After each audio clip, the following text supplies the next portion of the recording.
Hello students, how are you. देखिए आज हम स्टार्ट कर रहे हैं सिमिलर ट्रायंगल्स। 6th चैप्टर आपका ट्रायंगल्स यानी त्रिभुज, जिसके अंदर हम देखेंगे कि ट्रायंगल्स की सिमिलरिटी की क्या क्राइटेरियाज हैं, कैसे दो ट्रायंगल सिमिलर होते हैं, उसके बारे में पढ़ेंगे। ठीक है, तो सबसे पहले ट्रायंगल की बजाय देखिए कि दो फिगर, कोई भी दो फिगर जो हैं वो सिमिलर कैसे होते हैं। सिमिलर यानी समरूप, हिंदी में हम समरूप बोलते हैं। देख सकते हो आप, समरूप त्रिभुज जो है,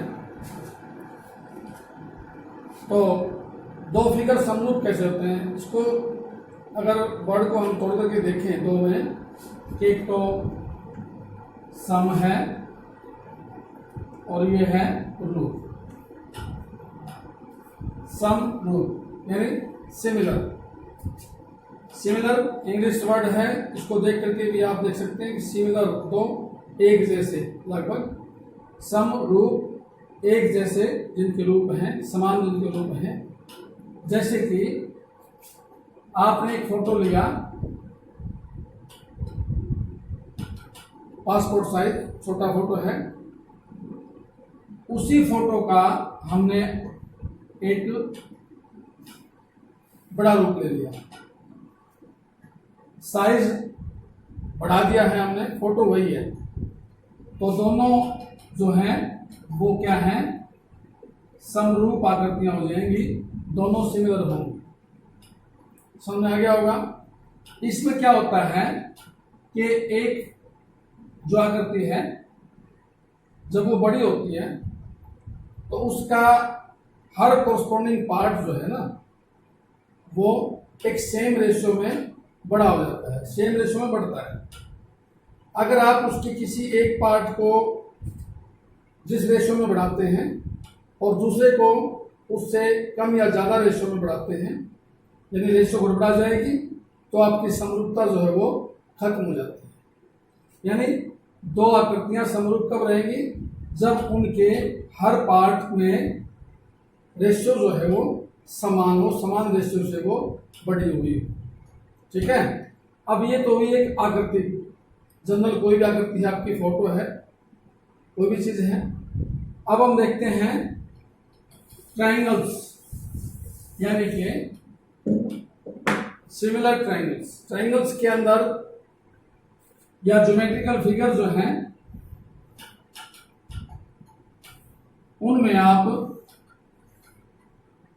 किस प्रकार से सिमिलरिटी बनाते हैं, ट्रायंगल सिमिलर कैसे होते हैं। देखो,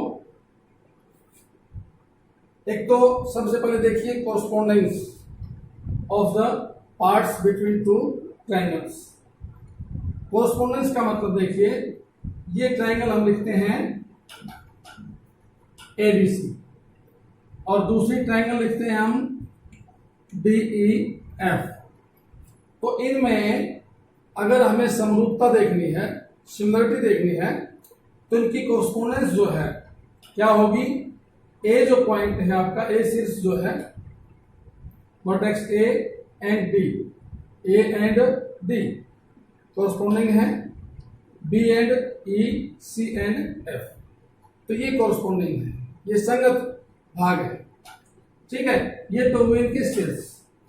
अब देखिए इन शीर्ष के अनुसार साइड जो है वो किस प्रकार से आपकी कोरस्पॉन्डिंग होती हैं, किस तरह से आपकी ये संगत भुजाएं बन जाती हैं। AB DE, AB DE, ठीक है। उसके बाद BC, AB और DE, BC और EF, जैसे ये हुआ BC और EF दोनों में। और तीसरी बची हुई है AC एंड DF, तो ये AC और ये DF। तो इस प्रकार से आपकी तीनों साइड कोरस्पॉन्डिंगली हमने साइन 1 2 3 ये करके बता दिया है। तो इस प्रकार दोनों ट्रायंगल्स जो हैं उनके अंदर कोरस्पोंडेंस बनती है साइड्स की। अब देखिए एंगल्स में बताया था कि जैसे जो शीर्ष जो है, जो वर्टेक्स जिसके ऊपर कोरस्पोंडिंग है, तो वही एंगल उसका कोरस्पोंडिंग एंगल रहेगा। उसका ए बी के कोरस्पोंडिंग है, B E C and F. इस प्रकार से ये दो ट्रायंगल्स के अंदर हुई कोरस्पोंडेंस। ठीक है। अब समरूपता, ये साइन होता है समरूपता का, इस प्रकार से सिमिलरिटी का साइन रहेगा। तो ये समरूप कब होंगी? जब दो चीजें हैं। नंबर एक, एंगल जो है इसके corresponding angle A D B E C and F, यानी कि कोरस्पोंडिंग एंगल्स आर इक्वल, यानी कि ए डी के इक्वल हो जाए, बी ई के इक्वल हो जाए और सी एफ के इक्वल हो जाए। ठीक है। तो एक कंडीशन तो ये होना जरूरी है, first corresponding angles are equal. Second, corresponding sides are proportional, यानी in same ratio. Corresponding sides अभी बताया था, साइड्स की कोरस्पोंडेंस क्या थी?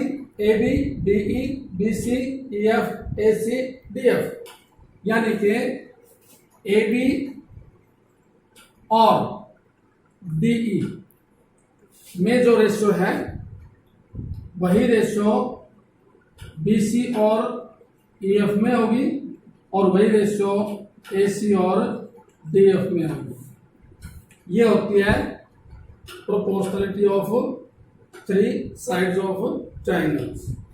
और कोरस्पोंडिंग एंगल्स आर इक्वल, आप सीधा देख सकते हैं, एंगल ए एंगल बी के इक्वल होना चाहिए, बी एंगल सी के इक्वल, एंड सॉरी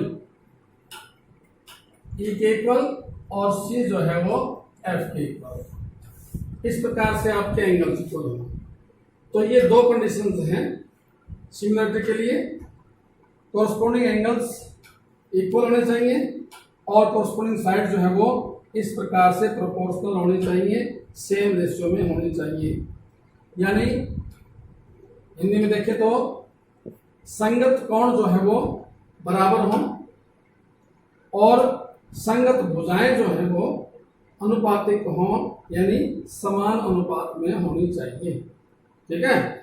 ये दोनों कंडीशन जब फुलफिल होती हैं तो आपकी दो ट्रायंगल जो हैं वो सिमिलर कहलाएंगी, यानी समरूप कहलाएंगी। ठीक है। इसी प्रकार से और फिगर है, जैसे कि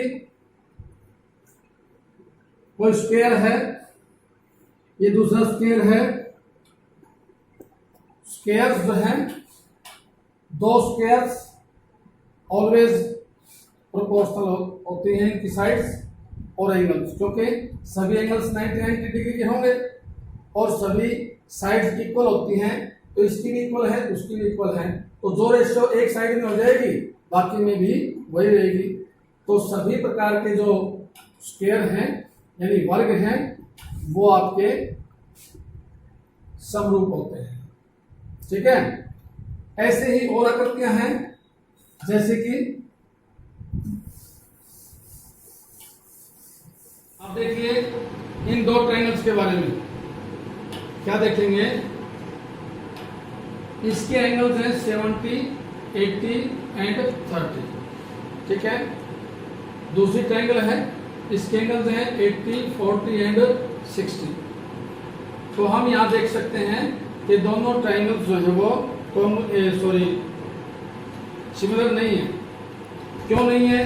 क्योंकि देखिए इसका एक एंगल 80 है, उसका एक एंगल 80 है, एक एंगल तो इक्वल है, लेकिन बाकी दो एंगल 70 30, इसके 60 एंड 40 है। इसका मतलब क्या लिखेंगे, corresponding angles are not equal.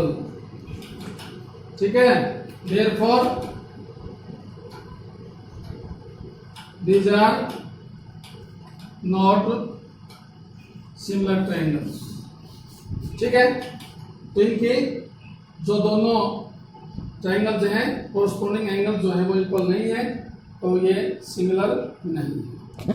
तो इस प्रकार से आगे और भी आप एग्जांपल्स देख सकते हैं, तो जिसमें कोरस्पॉन्डिंग एंगल्स इक्वल ना हो और कोरस्पॉन्डिंग साइड्स प्रोपोर्शनल ना हो, तो वो ट्रायंगल सिमिलर नहीं होगा। आप डायरेक्टली कह सकते हो जब दोनों प्रॉपर्टी फुलफिल होती हैं तो ट्रायंगल आपकी सिमिलर रहेंगी। वो ट्रायंगल जो हो या आपकी कोई भी और अदर कोई फिगर हो, ठीक है, स्क्वायर हो, रेक्टेंगल हो, जो भी है, तो वहाँ पर इस दोनों कंडीशन जरूरी होती है। ठीक है, तो इस प्रकार से आप अपनी एक्सरसाइज देखेंगे, उसके जवाब देंगे।